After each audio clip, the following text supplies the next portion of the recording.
My father spent my entire childhood letting my mom walk all over him while I suffered for it, and when he had the audacity to call himself a role model at a family reunion, I finally snapped in front of everyone. My father has always been against any confrontation or arguments. He is extremely passive, refuses to stand up for himself, and avoids any conflict. If someone isn't paying attention while walking and bumps into him, he insists it's his own fault. If his employer would mess up his salary, he wouldn't bother fixing it. If a mechanic didn't properly repair his car, he would just accept it as is. This unfortunately resulted in a tumultuous childhood with my insanely narcissistic mother. She controlled his every move. She got him to quit his job and be a locked-in stay-at-home dad. She had him do every chore. She insulted him at every step. She cheated on him relentlessly and even brought affair partners into our home. She enjoyed making his life miserable every day and he never questioned it. My extended family, God bless them, were there for me so many times as much as they could be. They tried for years to make my father leave, but he never budged. When she would direct her anger onto myself, in the form of screaming, insulting or general demeaning, my father never once found the guts to stand up for me or support me. When I was a kid, if I cried to dad about something mom did or said to me, he would sweep it under the rug or just insist I forget about it. Hell, he would even try and justify it. As I grew older, it really set in for me how messed up this was. My mother gladly kicked me out of the house when I was 18 and my father just sat there and looked sullen. Didn't say a damn thing. I joined the Air Force almost immediately and got stationed on the other side of the country. The dynamic was awful and I could have easily gone down the incel route if not for therapy and the amazing people I met along the way. It took years for me to get in a better mental space. I was filled with hatred. My mother left my father 2 years after I got stationed and utterly destroyed my father in the divorce. She was killed a year later in a DUI with one of her affair partners.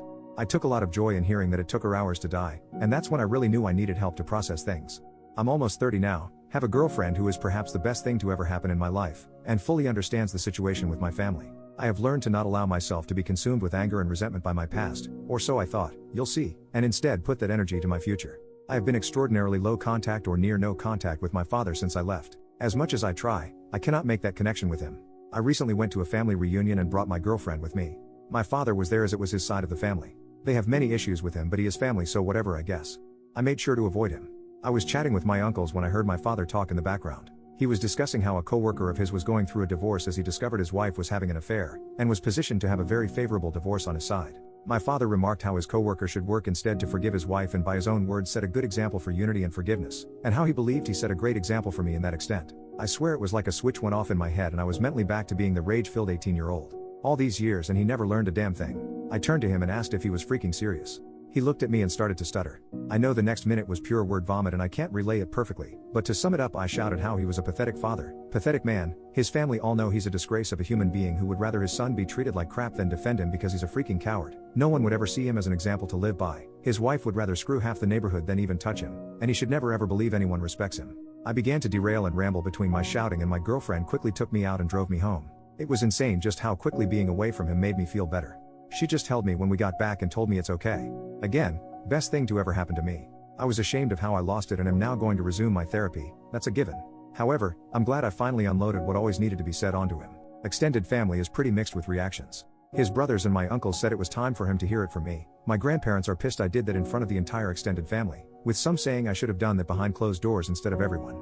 First update, 2 days later, thanks for the advice and recommendations, even amongst some of the people saying I'm the jerk. However, some of them needed to be addressed because they were either hilarious or cringeworthy. 1. Some of them were very angry, and they kind of confused me at first until I saw their comments further down or saw their profile and saw rants about double standards or complete non sequitur ramblings about women. So yeah, not helpful advice, and they were great dark reflections about how I could have turned out if not for the support in my life. 2. Some attempted to portray my dad as a humble, kind, caring, sensitive old man who I'm just being a big bully too. This was a very good insight into how enablers of abuse get away with so much in today's world, because so many people forget how they are part of the abuse themselves. 3. Some were attempting to mentally dissect me or have a gotcha moment with me to pull apart my story. That was generally asinine and I had to step away from those before they asked for my cranial measurements or something. So it was pretty much immediately when I was up the next morning that I realized I needed to resolve the events of last night. I first spoke to my girlfriend and gave a sincere apology for having her see me like that. She reassured me that nothing was wrong. She'd known me for years and has always known me to be level-headed, and understands why I kinda snapped. She herself has a history of dealing with narcissistic families, so she absolutely understands the dynamic. She only really told me that it would be best to work on spending time around my extended family since my father will always be there. I told her don't worry, I'm immediately going to talk to them afterwards to figure that out. So that part's fine. Looked like kind of an ass in front of her, but I'm making sure that doesn't happen again. I also informed of her my intentions to resume more therapy just to keep myself steady, which she was happy to hear. I called my grandparents and sincerely apologized as well for putting such a sore dent into their family reunion. That it wasn't appropriate, and while I still feel it felt good to say that to him, it should have been privately and not in front of everyone. I also told them that going forward, as much as I love spending time with them, since the family always hangs out in one group that my father will always be in, for now until I can handle being around him, I need to distance myself occasionally until I feel comfortable interacting. I told them that I am nor would I ever be establishing an ultimatum or demands of them, and that either way I need to step back. I guess during my apology and explanation I was kind of just going on a tangent because my grandfather interrupted me to calm down. He told me that after I left, people kind of separated or slowly started leaving, and they eventually were able to talk to my father one-on-one. I guess seeing me have such a freak out resulted in my grandmother having a mini freak out of her own when she started talking to my father, resulting in her kicking him out. While I have a great relationship with both, my grandmother has always been extra protective of me, so seeing me that way must have set off a fire in her. My grandfather then said that it has become a bit of an open family secret my father's failing. His brothers taunt him about it and generally don't have a great relationship with him, and for my grandparents it's always just uneasy. But seeing me the other day and how it still affects me so much has really liked in for a lot of people that it was really bad. They began to try and say sorry if they didn't do enough, which I very adamantly retorted that they did more than what anyone could have expected. It was very emotional for a minute, but culminated in then telling me that they have decided to distance themselves from my father for the time being, and have given him the ultimatum that unless he has a deep introspective and regularly goes to therapy, that distance may become permanent. My extended family, I've been told, are going to try and reach out or call or whatever, but I asked them if they could relay to them that it's not necessary, and that I'm fine and am sorry to them as well for ruining the day, which again, they told me I shouldn't apologize for being hurt.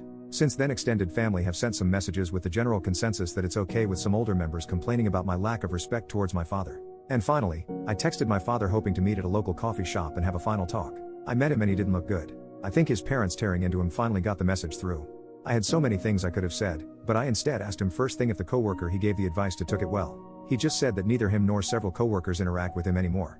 I asked him if he truly 100% believes that every single thing he did for me as a child was for my benefit. He didn't really say anything.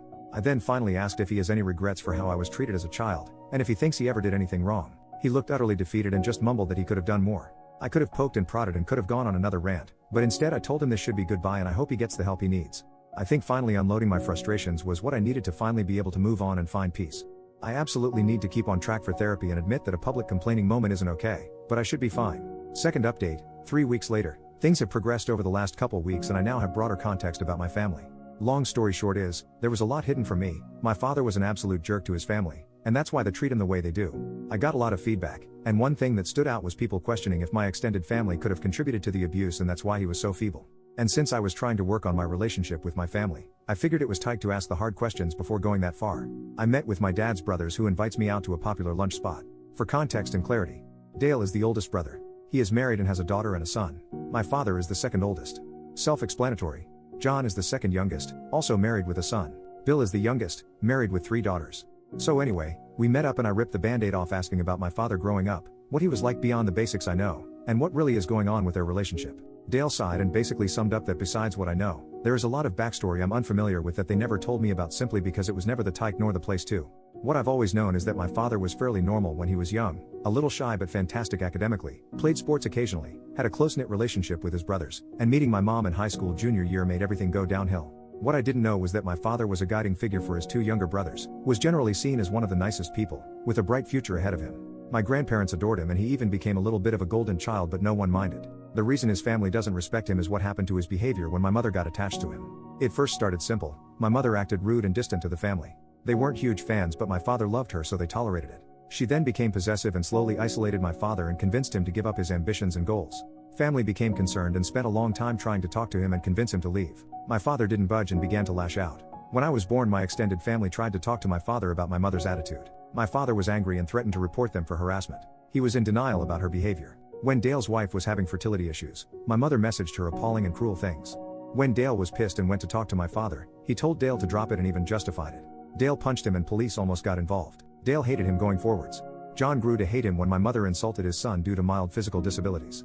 My father cracked a joke about what she said. John hated him then. Finally, Bill, who always idolized my father, tried to inform my father that my mother made a pass at him and urged divorce. My father responded with a maddening call of utter hate and relationship-ending words.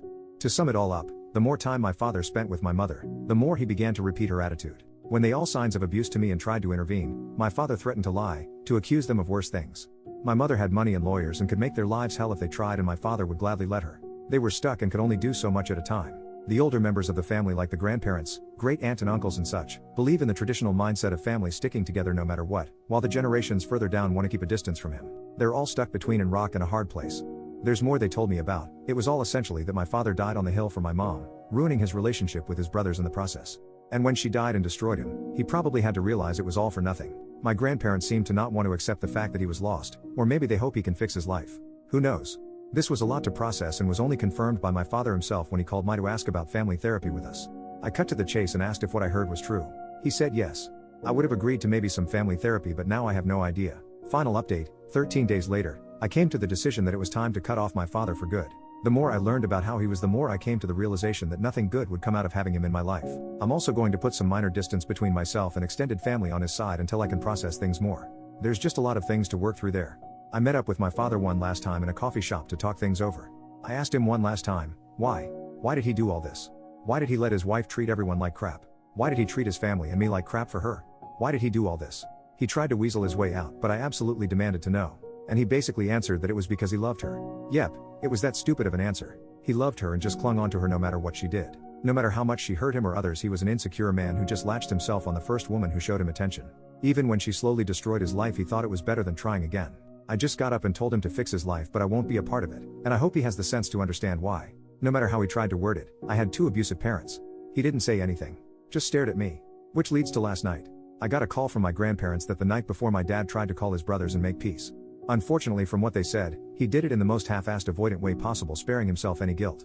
That didn't go well. After recent events and old wounds being dug up, they gave him a verbal lashing that made mine look microscopic in comparison. My dad hung up and lost it. He decimated his entire apartment before packing up what was left before driving off. They only found out because one of the brothers came to check up on him. From what they can tell from the few texts they have, he's lost his mind after decades of crap and is driving off to the other side of the country to start fresh.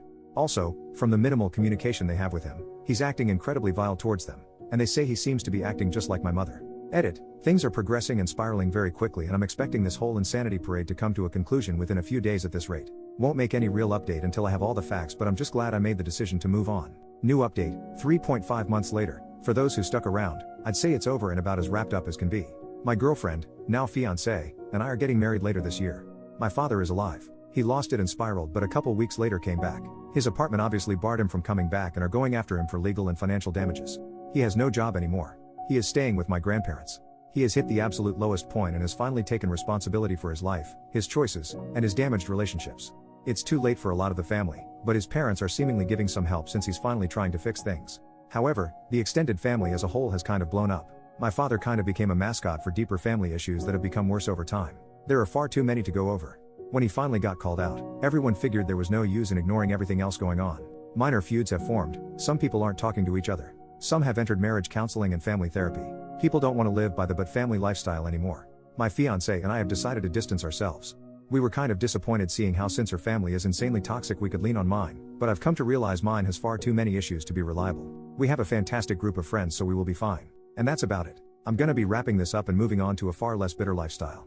I'll stick around for a little longer to elaborate on anything if anyone wants.